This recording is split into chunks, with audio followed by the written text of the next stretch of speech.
Bismillahirrahmanirrahim. Bagaimana ikhlas itu bisa merubah sesuatu yang sedang kita alami, baik itu musibah ataupun itu anugerah. Kemudian bagaimana cara kita menjadi seseorang yang mukhlis, sampai ke derajat tertinggi dari mukhlis itu adalah mukhlas. Jadi ada mukhlis, ada mukhlas. Orang mukhlis adalah orang yang sedang belajar menjadi ikhlas. Orang mukhlas, orang yang udah ikhlas banget. Jadi orang yang mukhlas itu nggak ada bedanya antara dipuji sama dicela. Itu mukhlasin.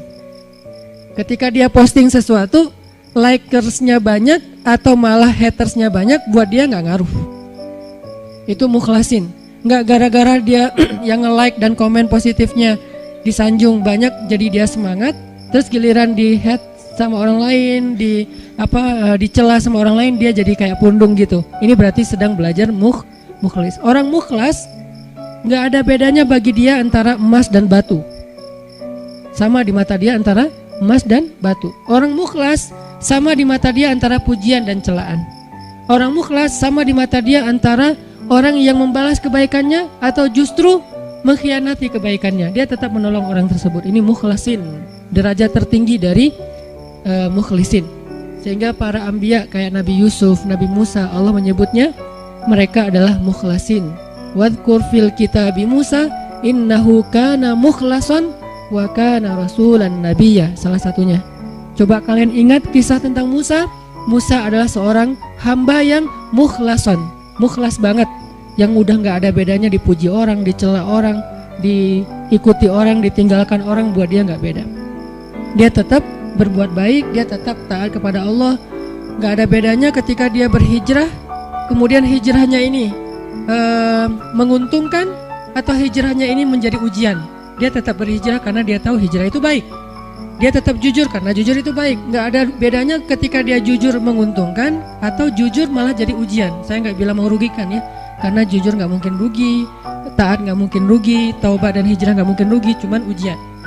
Buat dia kalau tahu itu baik ya dia lakukan. Mau untung, mau jadi ujian, ya buat dia pokoknya lakuin aja. Ketika dia misalnya dalam sebuah transaksi gitu, dia jual beli mobil. Kadang-kadang gara-gara terlalu jujur, apalagi jual beli mobil second gitu, kalau jujur resikonya kan agak susah cari untung nih. Dia bilang ini tangan pertama, karena emang belum berubah nama, tapi udah tangan ketiga padahal. Dia bilang ini belum pernah kecelakaan, mobilnya sehat banget. Kalau yang masih modelnya analog malah bisa diulik supaya kilometernya dikurangin. Nggak tahu kalau yang digital. Artinya dia nggak jujur demi dapat untung besar. Nanti untuk less guilty dia akan bantu anak yatim, panti asuhan, bikin tasyakur bin ni'mah di rumah kayak gitu kan. Ini proyek kecil, apalagi proyek besar. Ketika dia udah main dalam sebuah event, udah main dalam sebuah proyek-proyek pemerintah yang angkanya udah MM-an, dia susah untuk jujur. Lalu setelah dia nggak jujur dapat untung supaya sedikit less guilty-nya, dia bantu pesantren, panti asuhan, bangun masjid atau tasyakuran di rumah, ngundang anak yatim. Nah, sekarang kita coba kembalikan lagi, bukan itu yang disebut orang soleh. Orang soleh itu adalah ketika dia taat kepada Allah dalam keadaan sarra au dharra, dalam keadaan senang atau dalam keadaan susah, dan itulah mukhlasin. Alladzina yunfikuna fis sarra'i wad dharra. Orang yang tetap membantu orang lain. Yunfik itu kan bukan hanya ngeluarin duit ya, tapi inti dari yunfik atau infak itu adalah ngebantu orang. Kalau kita ngeluarin duit tapi nggak membantu orang, itu namanya juga yunfik. Tapi yunfik untuk dirinya, karena infak dalam bahasa Arab itu mengeluarkan harta. Cuman identiknya mengeluarkan harta di sini artinya bantu orang lain. Dia tetap bantu orang lain fis sarra au dharra. Fis sarra ketika dia lapang rezekinya, au dharra ketika dia juga lagi terlilit hutang, dia juga lagi susah. Dia juga belum makan tapi ngasih makan orang lain. Ini ringan. Yang berat itu adalah ketika ujiannya perasaan. Dia tetap bantu orang itu walaupun orang itu mungkin melupakan kebaikan dia. Dia tetap bantu orang itu walaupun orang itu adalah pernah nge-unfollow dia. Dia bantu orang itu walaupun orang itu ngeblok dia. Yang lebih berat lagi, dia bantu orang itu walaupun orang itu pernah mutusin dia. Dan saya juga belum kalau itu. Masih mukhlisin, belum mukhlasin. Mukhlisin lagi belajar ikhlas, belum benar-benar jadi orang yang ikhlas. Bisa nggak kita ngelakuin satu kebaikan tanpa lagi membedakan antara efek dari kebaikan itu nguntungin atau justru menjadi ujian. Nah ini kalau udah nggak ngaruh lagi efek itu, insya Allah kita udah menjadi hamba yang mukhlason. Kalau yang mukhlason, maka setan udah nggak bisa lagi nggodain kita. Karena ketika setan berakad dengan Allah setelah Allah memarahinya gara-gara nggak mau sujud kepada Adam, kemudian kata setan, akan saya goda hamba-hambamu selama saya masih ada di dunia, kecuali hambamu yang mukhlason. Itu nggak bisa digoda sama setan. Kenapa? Mau goda pakai apa? Udah nggak ada bedanya di dia antara nikmat dunia dengan ujian dunia. Dia cuma tahu ini taat, ini baik, ini halal, dia kerjakan. Mau itu untung, mau itu jadi ngerugiin dia dalam tanda petik, mau itu malah buat orang meninggalkan dia lakukan dengan akhlak yang tetap santun. Ini yang kita belajar dari menjadi seorang hamba yang ikhlas, menjadi seorang hamba yang mukhlas, sampai akhirnya kita lebih mudah melakukan kebaikan. Kayak misalnya kan ujian buat kita tuh kadang di keluarga aja. Ada anak yang bilang, Ustadz, memang masih pantas saya berbakti sama ayah yang dulu pernah ninggalin saya, nggak nafkahin saya, zalim sama saya, pernah nyakitin fisik saya, dan segala macam. Kan ada pertanyaan gitu kan kita sebagai anak. Padahal nggak usah nanya gitu juga, yang namanya orang tua pasti berjasa dalam hidup kita. Dan sepanjang hidup kita berbakti kepada mereka, itu belum bisa ngebayar satu aja pengorbanan mereka untuk kita. Sama kayak seorang istri kepada suami, begitu juga anak kepada orang tua. Tanpa bertanya gitu, apalagi sampai nanya. Kalau sampai misalnya kita berpikir, ayah saya pernah zalim sama saya, ibu saya pernah zalim sama saya dengan berbagai macam kasus, maka jawabannya kalau dari angle konten kita malam ini, mau jadi orang yang mukhlas atau mau jadi orang yang pamrih. Kalau mau jadi orang yang mukhlas, gak ada bedanya. Asalkan itu adalah berbakti kepada orang tua. Apapun orang tuanya, mau orang tuanya baik atau menurut dia gak baik, yang namanya Allah suruh berbakti, ya saya berbakti. Orang saya kan ngelakuinnya karena Allah, berakadnya kepada Allah, bukan kepada makhluk. Itu kan inti dari ikhlas, berakad dengan Allah, bukan berakad dengan makhluk. Kalau berakad dengan Allah maksudnya apa? Berarti kita minta rewardnya dari Allah, minta apresiasinya dari Allah, minta kebaikannya dari Allah, bukan dari makhluk. Yang kita harapin like dari Allah, yang kita harapin di repost oleh Allah. Karena ada sahabat-sahabat yang captionnya pernah di repost sama Allah di Al-Quran. Salah satu sahabat yang captionnya di repost siapa? Umar bin Khattab, 3 kali di repost oleh Al-Quran. Itu keren banget, sampai ada sahabat captionnya dia di repost oleh Al-Quran. Jadi ayat itu mengulang kembali kata-kata Umar. Salah satunya di surat At-Tahrim, kemudian nanti ada di surat Al-Anfal, kemudian ada juga di surat Al-Ahzab. Allah nge-repost kata-kata Umar bin Khattab. Ini menunjukkan bahwa ikhlas banget, yang diharapin adalah reward dari Allah, apresiasi dari Allah, anugerah dari Allah, hadiah dari Allah, kebaikan dari Allah. Ustadz, kalau misalnya gak berharap apa-apa bahkan dari Allah, itu bukan ikhlas. Karena makna ikhlas itu bukan tidak berharap apa-apa. Makna ikhlas itu murni. Arti murni, berharap hanya kepada Allah. Karena kalau sampai kita gak berharap surga, gak berharap dibebaskan dari azab neraka, gak berharap dibantu oleh Allah, itu bukan ikhlas. Itu apa Ustadz? Itu istaghna. Ini ada sedikit yang harus kita perbaiki dari persepsi tentang makna ikhlas. Apa bedanya ikhlas dengan istaghna? Kalau ikhlas tidak berharap kecuali kepada Allah. Kalau ke Allah dia berharap surga. Allah sendiri yang menjanjikan kan? Wa'adallahu alladhina amanu, misalnya wabasyiril ladhina amanu wa amilus solihat anna lahum jannat. Ayat kayak gitu kan banyak banget di Al-Quran ya.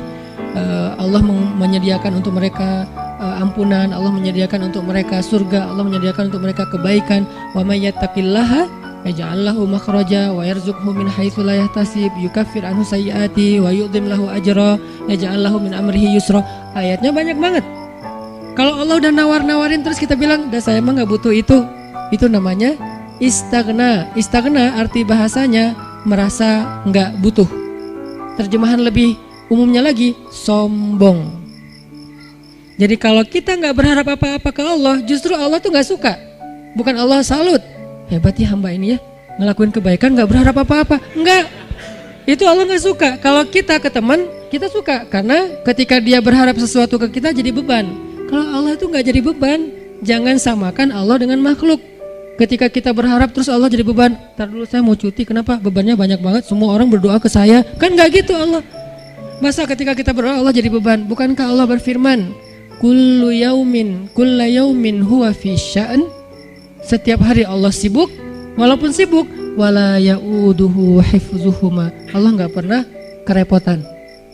Wala ya'uduhu hifzuhuma. Allah nggak pernah kerepotan untuk memelihara, menjaga dan memberikan hak huma, langit dan bumi dan apa yang ada di dalamnya. Jadi ikhlas itu bukan nggak berharap apa-apa teman-teman. Ikhlas itu tidak berharap kecuali kepada Allah saja. Ke Allah berharap surga. Ya Allah beri saya surga. Sampai Nabi bilang, kalau kalian minta surga, mintalah surga Firdaus yang paling tinggi. Jadi puncaknya Firdaus. Apakah Nabi kurang ikhlas? Bukankah ikhlas kita belajarnya dari Nabi? Adakah yang lebih baik ikhlasnya daripada Nabi? Tidak ada. Bahkan para anbiya pun belajarnya kepada Rasulullah seandainya mereka sezaman. Bukti mereka Nabi lebih baik dari mereka apa? Semua Nabi itu nggak mention Nabi Muhammad. Semua Nabi dari mulai Nabi Adam, Nuh, apalagi Rasul ya, Nuh, Musa, Ibrahim, semua Nabi dan Rasul pernah mention tentang @Muhammad_Abdullah. Semua pernah mention di postingan mereka. Bahkan banyak kayak Musa sering, Nabi Ibrahim bahkan dalam doa-doa beliau nggak mention Nabi kan. Sehingga Nabi Muhammad itu udah dikenal dari sejak zaman Nabi Adam. Kapan ya Muhammad datang? Lewat satu zaman, belum muncul. Lewat zaman kedua, kapan ya Muhammad yang dimention itu datang? Jadi setiap umat yang soleh pasti nungguin Rasulullah loh. Umat Nabi Adam nungguin Nabi Muhammad, umat Nabi Nuh nungguin Nabi Muhammad. Tapi mereka tahu bahwa Nabi ini akan muncul, cuman gak tahu kapannya. Ternyata beruntungnya kita, beliau muncul dan kita menjadi umatnya. Yang pengen jadi umat Nabi Muhammad itu bukan cuma kita teman-teman. Semua umat Nabi itu pengen jadi umat Nabi Muhammad. Walaupun mereka gak bilang, aduh nyesel jadi umat Nabi Musa. Gak gitu juga sih. Mereka menghargai Musa, cuman mereka juga kayak berandai-andai punya wish gitu ya. Bisa gak ya jadi umat Nabi Muhammad? Kenapa? Karena Nabi Muhammad ini paling keren, paling luar biasa. Ya Sayyidul Anam, bukan cuma Sayyidul Anbiya, Sayyidul Anam, pemimpinnya semua manusia. Bahkan malaikat juga ikut kepada Rasulullah SAW gitu. Para anbiya sholat di Masjid Al-Aqsa diimamin oleh Rasulullah SAW. Jadi nggak ada orang yang lebih baik dalam masalah agama daripada Rasul. Kalau Nabi mengajarkan kita tentang mengharapkan kebaikan kepada Allah dan itu masuk dalam bagian ikhlas, berarti kalau ada orang yang nggak mengharapkan lalu merasa paling ikhlas, ini pasti ada yang miss nih tentang pemahamannya. Enggak. Tetap berharap, ya Allah masukkan saya ke surga. Bahkan doa kita sebelum kita salam, salah satu yang diajarkan apa? Allahumma inni a'udzubika min azabi jahannam wa min azabil qabr wa min fitnatil mahya wal mamat wa min syiddatil fitnah wa min syarri fitnatil masiihid dajjal. Atau doa yang dibaca sama Bilal terus di like sama Nabi itu apa? Yang diposting sama Bilal. Allahumma inni as'aluka ridhaka wal jannah wa a'udzubika min sakhatika wan nar. Itu kan postingan Bilal ya. Yang first like-nya malah Rasulullah. Lalu yang lain pas ngeliat Rasulullah nge-like pada nge-like juga. Akhirnya malah di save gitu postingan Bilal dan dihafal. Kemudian di-repost sampai zaman kita sekarang. Isinya apa itu? Meminta dan berlindung. Berarti mengharapkan kan? Meminta berarti mengharapkan surga dan ridho Allah. Berlindung berarti mengharapkan terbebas dari neraka dan kemarahan Allah. Ini berarti ikhlas. Jadi kalau kamu kenapa puasa? Biar ujian nasionalnya lancar. Oh gak ikhlas tuh. Ikhlas kalau berharapnya ke Allah. Kenapa tahajud? Biar nilainya bagus. Ikhlas kalau berharapnya ke Allah. Kenapa ini? Karena ini. Kenapa ini? Baik urusan dunia maupun urusan akhirat selama halal ya. Karena kalau kenapa sekarang kamu rajin tahajud? Biar gua bisa dagangannya laku. Padahal dalam berdagang dia banyak curang. Ini nih agak klise nih. Klise sekali ya. Mirip-mirip dengan orang Khawarij di zaman sahabat. Sampai Nabi bilang gini. Ini klisenya Khawarij ya. Kalau di zaman kita menurut sebagian besar ulama dan saya sepakat dengan itu seperti ISIS. Klisenya Khawarij itu apa? Kata Nabi, kalau kalian membandingkan ibadah kalian dengan ibadah mereka, maka kalian akan meremehkan ibadah kalian. Saking ibadah orang Khawarij itu luar biasa. Itu soleh banget dari sisi ibadah ya. Taat banget, rajin ibadah banget. Sampai di zaman sahabat ada orang Khawarij lagi selesai perang, mereka istirahat di bawah sebuah pohon korma. Duduk di atas kepala para sahabat. Jadi ada sahabat yang dipenggal kepalanya, mereka duduk di atas kepala sahabat yang habis dipenggal, istirahat, tiba-tiba jatuh buah kurma. Pas buah kurma jatuh, temannya ngambil. Kata temannya yang lagi duduk di atas kepala sahabat bilang, jangan makan, itu kan bukan hak kita, karena kita belum minta izin kepada pemilik. Giliran satu butir kurma, mereka mikirin halal haram, tapi di bawah mereka lagi didudukin kepalanya para sahabat yang dijamin masuk surga. Klise kan? Ini yang sering terjadi. Kadang-kadang kita dari satu sisi ahli ibadah, malam tahajud, siang puasa, tapi komen di sosial media masih istilahnya gibah, buka aib, apa-apa segala macam. Ini berarti kita kayak agak sedikit aneh gitu kesolehannya. Nah, termasuk orang yang pengen jadi orang baik tapi nggak mengharapkan apa-apa. Sampai ada syair, dan saya agak kurang setuju dengan syair ini, mengatakan, ya Allah, kalau saya berbuat baik karena pengen surga, tutuplah pintu surga itu dari saya, gitu kan ya. Kalau saya beribadah karena takut neraka, masukkanlah saya ke dalam neraka. Saya melakukan itu hanya karena cinta. Terkesan hub, al-khauf dan ar-roja itu tiga hal yang bertentangan. Padahal tiga hal ini tiga-tiganya bagian dari iman. Hub, cinta, bagian dari iman. Kita harus mencintai Allah lebih dari segalanya. Khauf, takut kepada Allah, bagian dari iman. Sampai Nabi mengatakan, Ra'sul hikmah makhafatullah. Puncaknya orang yang berilmu itu takut sama Allah. Jadi orang yang paling takut pada Allah, yang paling banyak berilmu. Innama yakhshallaha min ibadihi al-ulama. Orang yang paling takut kepada Allah di antara hambanya adalah orang yang berilmu. Begitu juga dengan ar-raja. Siapa yang mengharapkan kebaikan di sisi Allah, maka dia mendapatkan apa yang diharapkan, termasuk niat. Maka yang paling tepat di antara makna ikhlas, ikhlas itu tidak berharap kecuali hanya kepada Allah. Kalau berharap kepada Allah, itu semuanya ikhlas. Kalau nggak berharap apa-apa dari Allah, namanya istaghna. Dan ayat tentang istaghna, kalla innal insana la yatgha ar-ra'ahu istaghna. Manusia itu akan banyak berbuat dosa ketika dia merasa dirinya serba cukup, gak butuh lagi kepada Allah SWT.